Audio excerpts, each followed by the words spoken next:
மார்கழி முதல் வெள்ளிக்கிழமை காலையிலேருந்து ஈவினிங் வரைக்கும் எடுத்த விலாக் தான். காலையில எழுந்ததும் ரெஃப்ரெஷ் ஆகி கோலம் போட்டுட்டு, அதுக்கப்புறமா வந்து ஒரு ஹெல்த் ட்ரிங்க் எப்பவுமே எடுத்துக்குவேன்.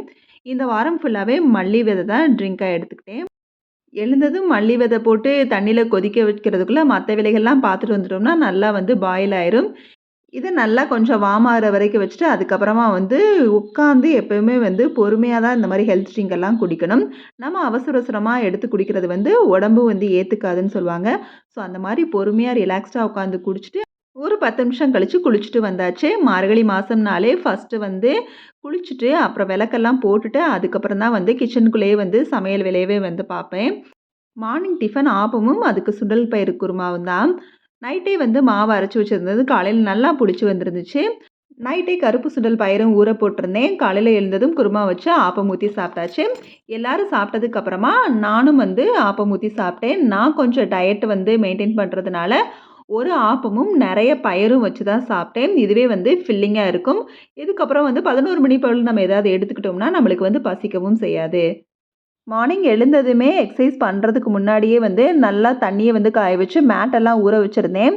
ஸோ கொஞ்ச நேரம் மேட் வந்து ஹாட் வாட்டர்ல ஊறுனாலே அந்த அழுக்கெல்லாம் வெளிவந்துரும். நம்மளுக்கு வாஷ் பண்ணுறதுக்கும் கொஞ்சம் ஈஸியா இருக்கும். மார்னிங் டிஃபன் வேலைய முடிச்சதுக்கு அப்புறமா இருக்கிற பாத்திரத்தையும் வாஷ் பண்ணிட்டு, அப்படியே வந்து மேட்ட வந்து அலசி போட்டுறலான்னு சொல்லி அலசி போட ஆரம்பிச்சுட்டேன்.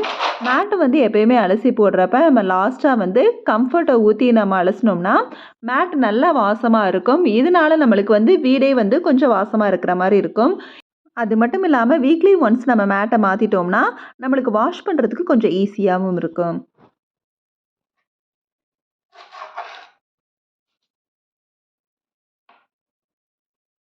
காலையில ஃப்ரெஷ்ஷா மல்லி இலை கிடைச்சது. அத வாங்கிட்டு வந்து வச்சதும் கொஞ்சம் ஈரமா இருந்துச்சு. ஸோ ஈரமெல்லாம் உலரட்டும் அப்படின்னு சொல்லி, அந்த பிளாஸ்டிக் குடையில எடுத்து வச்சிருந்தேன். இப்ப ஈரமெல்லாம் நல்லா வந்து உணர்ந்ததுனால, அந்த பின்னாடி இருக்க லீவ்ஸ் எல்லாம் வந்து கட் பண்ணிட்டு, இத வந்து அப்படியே ஃப்ரிட்ஜ்ல ஸ்டோர் பண்ணி வச்சுட்டோம்னா, 1 வீக் வரைக்கும் நல்லாருக்கும். கருவேப்பிலை மாரி இதுவும் நம்மளுக்கு ஃப்ரிட்ஜ்ல வந்து ஸ்டோர் பண்ணி எப்பவும் இருக்கிற ஒரு விஷயம். ஸோ அத வந்து நம்ம வந்து எந்த அளவுக்கு வந்து கிளீன் பண்ணி வச்சுட்டோமோ, அந்த அளவுக்கு நம்மளுக்கு வந்து ஈஸியா கெட்டு போகாம இருக்கும். இப்போ ஒன்ஸ் வந்து நம்ம எடுத்து அத யூஸ் பண்றோம்னா, திருப்பி இடையில வந்து ஏதாவது அழுகல் இருந்தா கூட அத காலி பண்ணிட்டு, நம்ம திருப்பி வந்து நம்ம கிளீன் பண்ணி வச்சுட்டோம்னா, 1 வீக் வரைக்கும் நம்மளுக்கு மல்லி இலை வந்து அழுகாம இருக்கும். ஒன்ஸ் நம்ம வந்து அத பார்க்காம மேல மேல நம்ம எடுத்துட்டோம்னா, இடையில ஏதாவது வந்து ஒரு அழுகல் இருந்தா கூட, அது எல்லா இலையும் வந்து அழுகி போயிரும்.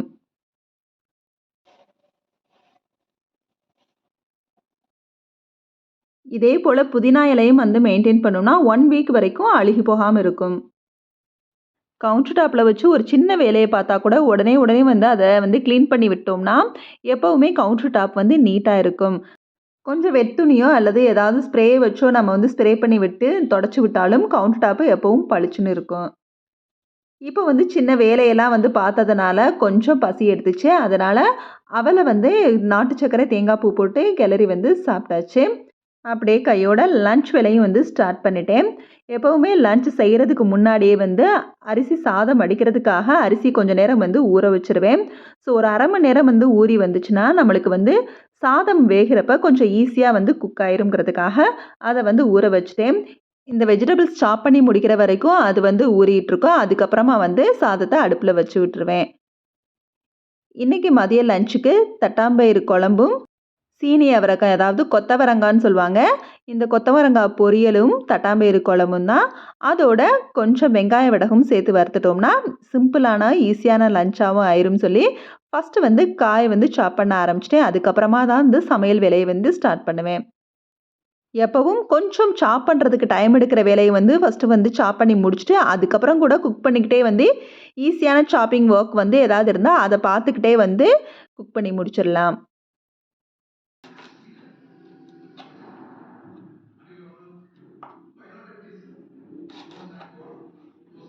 காய் ஃபுல்லா சாப் பண்ணி முடிச்சாச்சு. இதுக்கப்புறமா வந்து சாதத்த அடுப்புல வச்சு விட்டுட்டு, சைட் பை சைடா பொரியலும், குழம்பும் ரெடி பண்ணிறலாம்.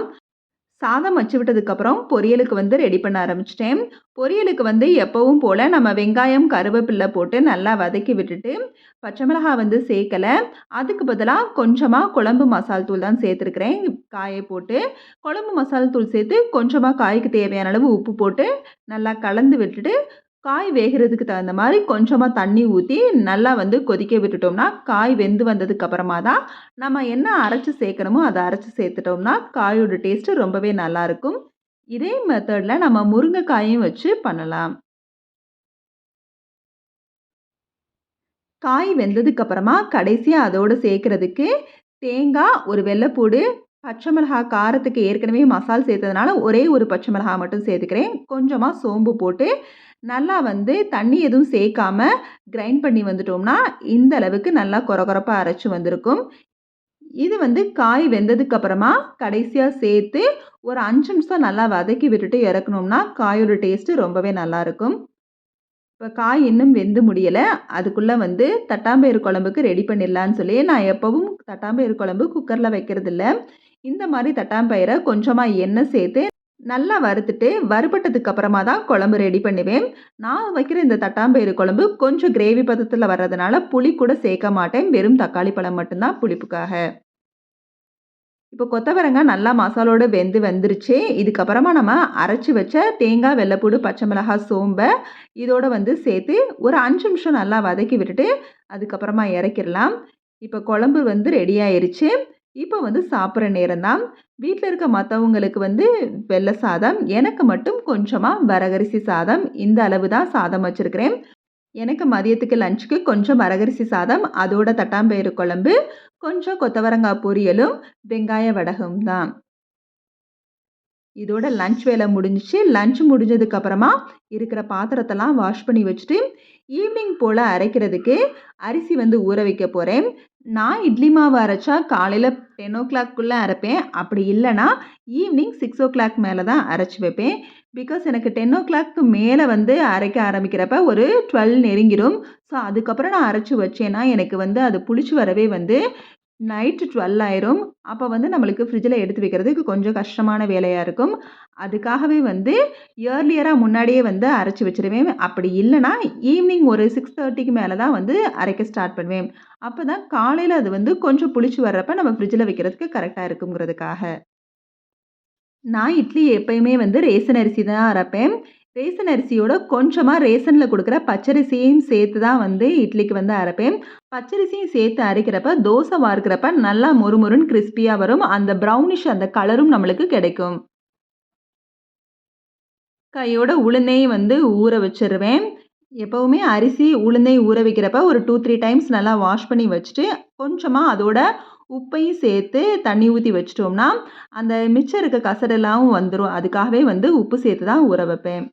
எல்லாம் ஊற வச்சதுக்கு அப்புறமா கிச்சன்ல கவுண்டர் டாப்பையும் தொடச்சிட்டு, ஈவினிங் ஸ்நாக்ஸ்க்கு வெள்ள சுண்டல் வந்து வேக வைக்கணும்னு நெனச்சிருந்தேன். காலையில வந்து ஊற வைக்க மறந்துட்டேன். அதனால கிச்சன் கவுண்டர் டாப்லாம் தொடச்சதுக்கு அப்புறமா, ஒரு 2:00 போல நல்லா வந்து கொதிக்க வச்சு தண்ணிய வந்து சுண்டல்ல ஊற போட்டுட்டேன்.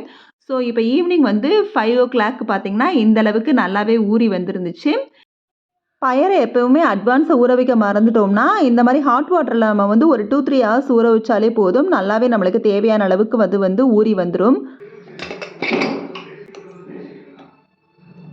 இப்போ குக்கர்ல பயற வச்சு விட்டாச்சு உப்பு போட்டு. நல்லா வெந்து வந்துருச்சு. இதுக்கப்புறமா அத நல்லா ட்ரைன் பண்ணிட்டு, அதே குக்கர நல்லா வாஷ் பண்ணிட்டு, அதிலேயே வந்து நான் தாளிச்சு கொட்ட போறேன். இது வந்து நல்லா வாஷ் பண்ணதுக்கப்புறமா அதில கொஞ்சம் எண்ணெய் ஊத்தி, கொஞ்சமா கடுகு உளுந்தம் பருப்பு போட்டு, கொஞ்சம் பெருங்காயமும் சேர்க்கலாம். நான் இன்னைக்கு சேர்க்கல. கடுகு உளுந்து நல்லா பொரிஞ்சதுக்கு அப்புறமா வெங்காயம், பச்சை மிளகாய், கருவேப்பிலை சேர்த்து நல்லா வந்து வதக்கி விட்டுட்டு, அதுக்கப்புறமா நம்ம வேக வச்ச சுண்டலை இதோட ஆட் பண்ணி நல்லா வந்து வதக்கி விட்டுட்டு, லாஸ்ட்டா வந்து தேங்காய் பூ ஆட் பண்ணி அப்படியே ஸ்டவ் ஆஃப் பண்ணிக்கலாம். ஈவினிங் ஸ்நாக்ஸாக எடுத்துக்கிறது கொஞ்சமாக சுண்டல் பயிரும் அதோட இஞ்சி போட்ட நாட்டு சர்க்கரை டீ தான். இதோட இந்த வீடியோ முடியுது. இந்த வீடியோ பிடிச்சிருந்துச்சுன்னா லைக் பண்ணுங்கள், ஷேர் பண்ணுங்கள், கமெண்ட் பண்ணுங்கள். மறக்காமல் நம்ம சேனலை சப்ஸ்கிரைப் பண்ணுங்கள். Okay, bye. தேங்க்ஸ் ஃபார் வாட்சிங்.